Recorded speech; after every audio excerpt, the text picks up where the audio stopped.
A través de Migrante, esta es tu voz, ofrecemos a ustedes lo más importante que ocurre en México y en el mundo. Hoy contaremos en la entrevista con el presidente de la Comisión de Asuntos Constitucionales, Martí Batres Guadarrama, a propósito de la discrecionalidad o la partida secreta aplicada por expresidentes de la República y ahora eliminada de acuerdo con la versión del senador. Pero antes, lo más importante que ocurre en México y en el mundo. Primero, en los temas relevantes, resalta los 100 días hacia la contienda federal intermedia del 6 de junio, en la cual el partido gobernante Morena, el Movimiento de Reconstrucción Nacional, fijará si hay condiciones, o mejor dicho, Regeneración Nacional, el Movimiento de Regeneración Nacional, fijará las condiciones para mantener la mayoría en la Cámara de los Diputados o, en su defecto, perderla ante una alianza integrada por PRI, PRD y PAN en algunos de los distritos electorales federales que se disputarán el 6 de junio próximo. Y hay entidades de las 15 en las que Morena, de acuerdo con encuestas publicadas por Massive Colored, ya no tiene una ventaja tan abultada a 100 días de la elección intermedia. En la tema de la mañanera, el presidente Andrés Manuel López Obrador conminó a la presidenta de la mesa directiva, Dulce María Sauri de Riancho, entender el porqué de la confusión en las cifras otorgadas por la Auditoría Superior de la Federación. Les explico.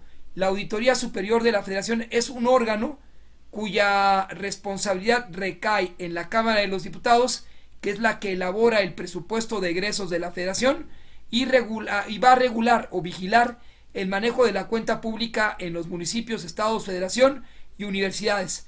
Ahí hay una disputa entre el Ejecutivo Federal, encabezado por Andrés Manuel López Obrador, y un auditor superior de la Federación que fue nombrado por el PRI en el último año de vigencia de la pasada legislatura, y él como ex colaborador del secretario de Hacienda, Luis Videgaray, a quien visitó este último recientemente. Ahí el jefe del Ejecutivo dijo a Dulce María Sauri, diputada del PRI y presidenta de la mesa directiva, que inicie una investigación contra la Auditoría Superior de la Federación, luego que, con una actitud politiquera con la que se buscó complacer a los opositores, da a conocer un informe de transparencia tendencioso y falso, del que los adversarios y la prensa conservadora defienden al régimen pasado. Eso dijo el presidente. Voy a enviar una carta a la diputada Dulce María Sauri Rancho, presidenta de la mesa directiva de la Cámara de Diputados,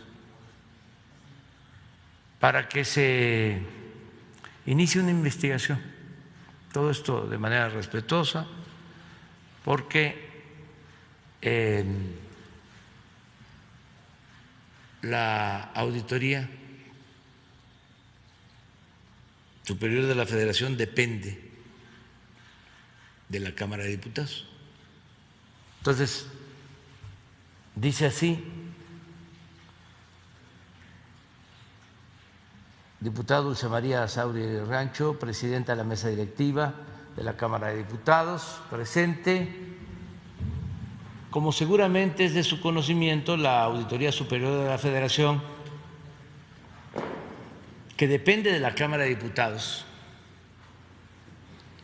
elaboró un informe tendencioso y falso sobre el procedimiento y el manejo de recursos del gobierno que presido. En otras cosas, tal instancia difundió en los medios de información, en los medios informativos, que el costo de no construir el aeropuerto de Texcoco ascendía a 331.991 millones de pesos, cuando en realidad la cifra fue de 110.807 millones de pesos, es decir, una tercera parte menos de lo publicado.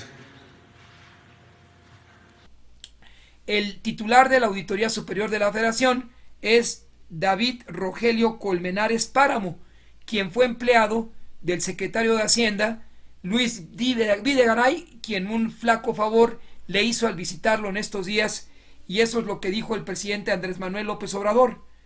Viene directamente del Auditor Superior de la Federación, David Rogelio Colmenares Páramo. Sin embargo, tras decir no querer señalar a nadie, el presidente reiteró su intención de que se pueda hacer la investigación y aclarar el asunto, luego que apuntó una prensa tendenciosa e intelectuales orgánicos como el exconsejero de Petróleos Mexicanos durante el periodo neoliberal Carlos Elizondo, Enrique Krause y otros aprovecharon la información para atacar a su gobierno.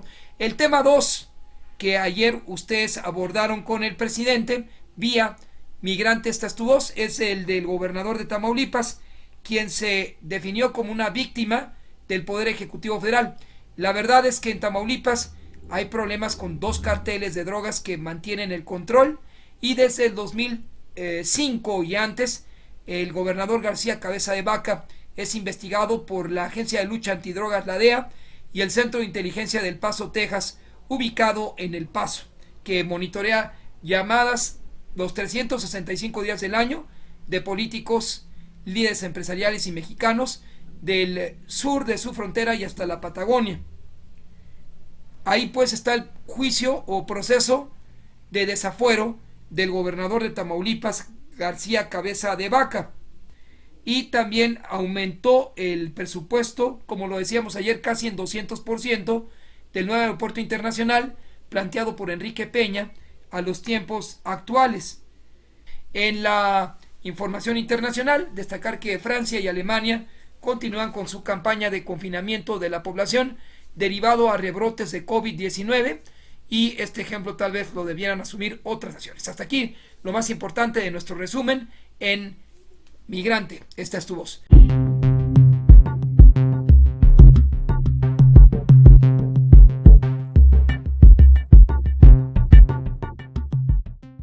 En la Cámara Alta, el presidente de la Comisión de Puntos Constitucionales es el senador por el Distrito Federal, Martí Batres Guadarrama.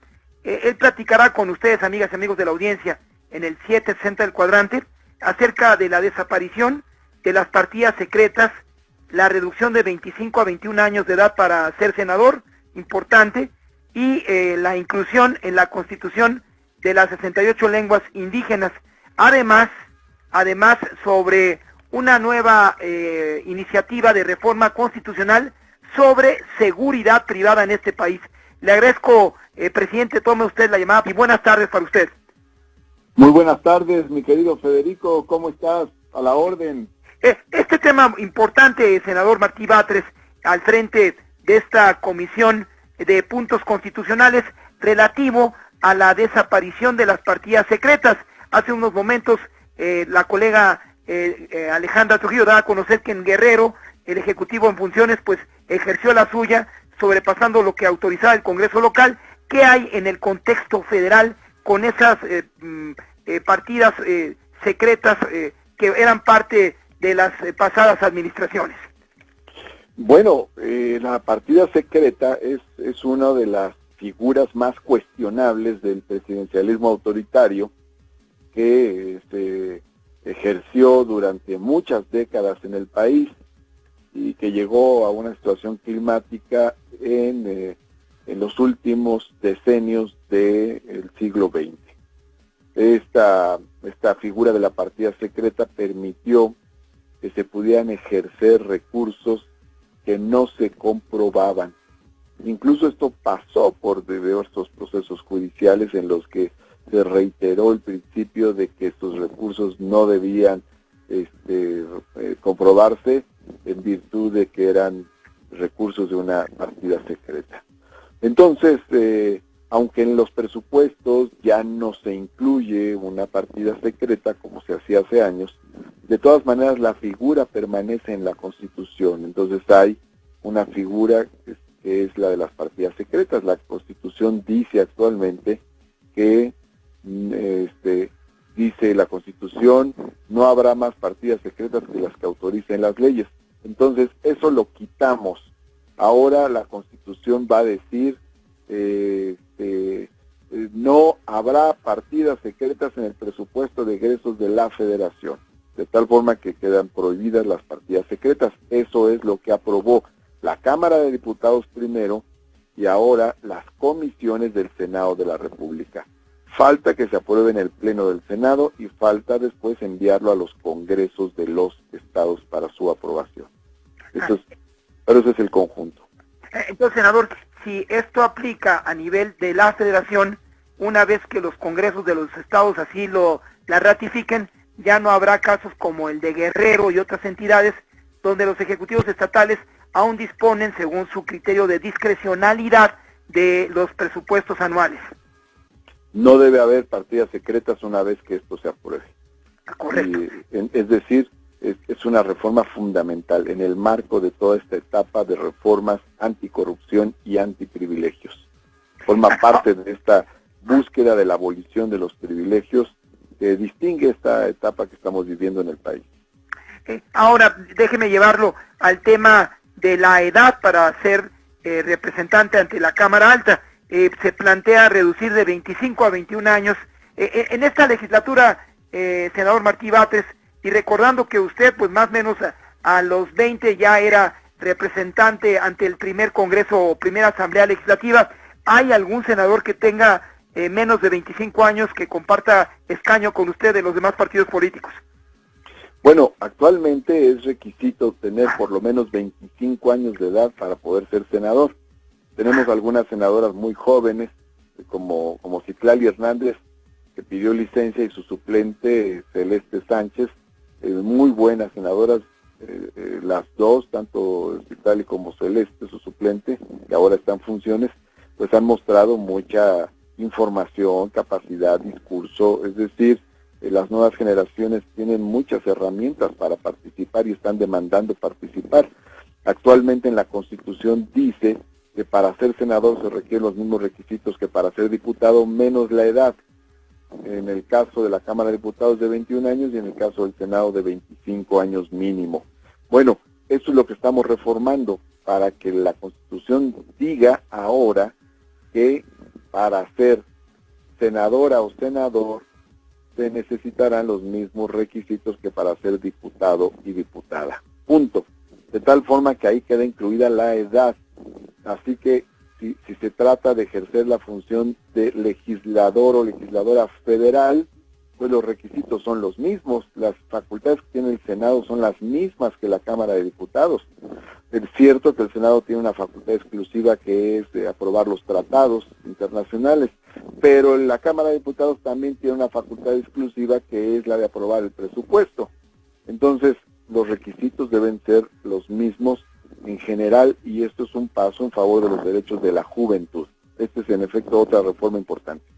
Ahora, explique a la audiencia del 760, senador Martí Batres Guadarrama, acerca de incluir en la Carta Magna a las 68 lenguas indígenas. Bueno, esa es una batalla por nuestra cultura y nuestra diversidad. Cuando llegaron los españoles hace 500 años, había 170 lenguas en el país. Han desaparecido 100 lenguas. Esto es una destrucción cultural. Nos escandalizamos porque los talibanes destruyeron unos monumentos de Budas y fueron prácticamente delitos de lesa cultura. Pero no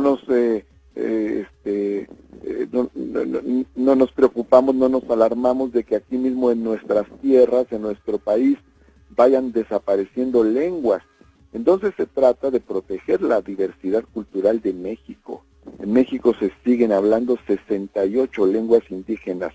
100 desaparecieron, pero 68 resistieron 500 años de destrucción cultural de la conquista. Entonces, hay una tendencia importante que viene desde que se cumplieron los 500 años de la llegada de los europeos a este continente, que no fue descubrimiento porque ya había sido descubierto por quienes pasaron por el estrecho de Bering decenas de miles de años antes, pero al cumplirse estos 500 años del inicio de la guerra de conquista contra las comunidades indígenas del continente americano, entonces empezó todo un movimiento de reivindicación de pueblos, lenguas, culturas, derechos de los pueblos indígenas. Y dentro de este movimiento está la parte lingüística y cultural de manera central. Se trata entonces de evitar que sigan desapareciendo estas lenguas. Hay constituciones como la Constitución de Bolivia que reconoce en su texto directamente constitucional, reconoce nombre por nombre las 33 lenguas indígenas que se hablan, además del castellano. Bueno, en España misma se reconocen otras lenguas españolas, se reconoce el catalán, el vasco, el gallego, además del castellano. En Canadá se reconocen el francés y el inglés. En fin, o sea, hay una diversidad de lingüística en muchos lugares del mundo y se trata también de que reconozcamos la nuestra. De hecho, ya en leyes inferiores, en leyes secundarias, se obliga, se reconoce, por ejemplo, la Ley de Desarrollo Social de la Ciudad de México obliga a publicar en una lengua indígena el programa de desarrollo social. Por ejemplo, hay diversas legislaciones locales, estatales, que obligan a tener traductores en ministerios públicos, juzgados penales, civiles, juzgados cívicos, para cuando se vaya a dar tratamiento a un caso de alguna persona de una comunidad indígena. Es decir, ya hay una serie de avances, pero nuestra Constitución todavía está atrasada al respecto, y entonces la idea es que se reconozca que aquí se habla español, pero también se hablan otras lenguas en nuestro país. Alrededor de 12 millones de personas, por lo menos, hablan otras lenguas distintas al español. Senador, agradecer que tome usted esta llamada telefónica. En otra ocasión, si su tiempo le permite, ahondar tal vez o a manera sucinta acerca de esta reforma que plantean las Comisiones Unidas de Puntos Constitucionales y Estudios Legislativos, brevemente, senador, si usted lo considera, al tema de la seguridad privada. Claro que sí, en estos días estoy atento para que platiquemos de este tema también, que también lo abordamos ayer.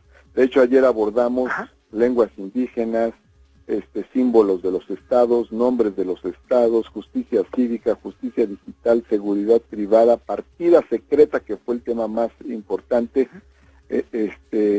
entre otros temas de gran interés nacional. Muchas gracias por aceptar la entrevista, senador Martí Batres Guadarrama, y buenas tardes para usted. Buena tarde, mi querido Federico Lamont. Saludos al auditorio. Hasta pronto.